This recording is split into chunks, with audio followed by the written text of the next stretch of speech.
নমস্কার বন্ধুরা, পম্পা লাইফস্টাইলে তোমাদেরকে স্বাগত জানিয়ে আজকে আবার আমি ব্লগটা শুরু করছি। তা তোমরা সবাই কেমন আছো? আশা করি ভালো আছো। তা দেখো, দেখতে দেখতে 45 দিন হয়ে গেল তা কাকিমার মারা যাওয়া। তা যাই হোক, আজকে কাকিমার বাৎসরিক অনুষ্ঠান হবে। তা আমাদের 45 দিনই বের করা হয়। তা তার জন্যই এই যে রেডি হয়ে বেরিয়ে পড়েছিলাম বাবার বাড়ি যাওয়ার উদ্দেশ্যে। তো বাবার বাড়ি পৌঁছে গেলাম। আমি মনে এসেছি, তোমাদের দাদাভাই বড় মেয়ে আসেনি, ও বড় মেয়ের পড়ার জন্যে, আর তোমাদের দাদাভাইয়ের ডিউটি আছে বলে আসতে পারেনি।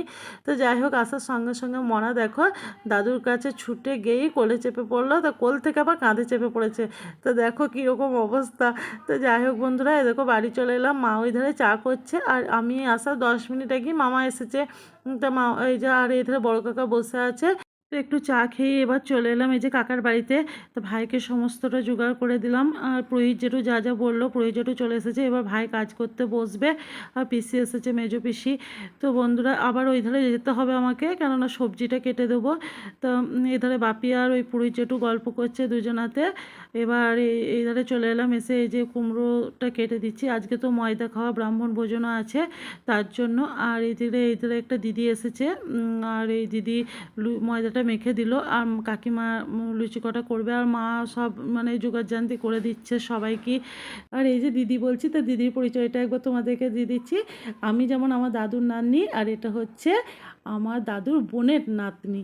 তো যাই হোক, আমার থেকে বয়সে অনেক বড়, সম্পর্কে তো দিদি হয়, তাই দিদি বলতেই হবে। তা পুরোহিত যেটু খাওয়া হয়ে গেছে, এবার আরেকটা পুরোহিত কাকু এসেছে। তো যাই হোক, ব্রাহ্মণ ভোজনের, তা এই যে ব্রাহ্মণ ভোজন হচ্ছে, তারপরে দেখো বাড়ির সবাই মিলে খেতে বসে পড়েছে। বাপি, বড় কাকা, ছোট কাকা, মামা, ভাই, 3 ভাই বসেছে। তারপরেই দেখো বন্ধুরা, কাজকর্ম সেরে এবার বাড়ির দিকে রওনা দেব, তাই বেরিয়ে পড়লাম। আর মামা আমাকে ট্রেনে তুলে দিয়ে তারপরে মামা অন্য ট্রেন ধরে বাড়ি ফিরে যাবে। আর বাবার বাড়ি থেকে যাওয়ার সময় দেখো কী কী নিয়ে যাচ্ছি। দেখো পাশ বালিশ করিয়ে দিয়েছে। তা বাপি 2 মেয়েকে দুটো নতুন, সেই দুটো নিয়ে যাচ্ছি। আর সবজির তো একটা ব্যাগ, আর যখন আসা হয় বাবার বাড়ি তখন একটা ব্যাগ নিয়ে আসা হয়, যখন যাওয়া হয় তখন তো 2-3টে ব্যাগ হয়ে যায়। সে তো আমার নয়, প্রত্যেক মেয়েদেরই হয়।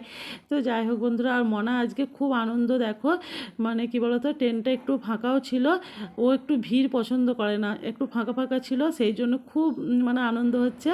আর এই যে আকাশটা দেখছে, বাইরে পরিবেশটা, চারিদিকে দেখো কাশফুলের একটা কত সুন্দর লাগছে পরিবেশটা, তো সেটা দেখেও আনন্দে আরও ছটফট ছটফট করছে। তো বন্ধুরা, আজকের ভিডিওটা তোমাদের কেমন লাগলো অবশ্যই কমেন্টে জানিও। তোমরা সবাই ভালো থেকো, সুস্থ থেকো। আবার আসবো অন্য একদিন তোমাদের কাছে নেক্সট ভিডিও নিয়ে। ততক্ষণে সবাইকে জানাই টাটা। তা চলো এবার বাড়ির দিকে রওনা দিই।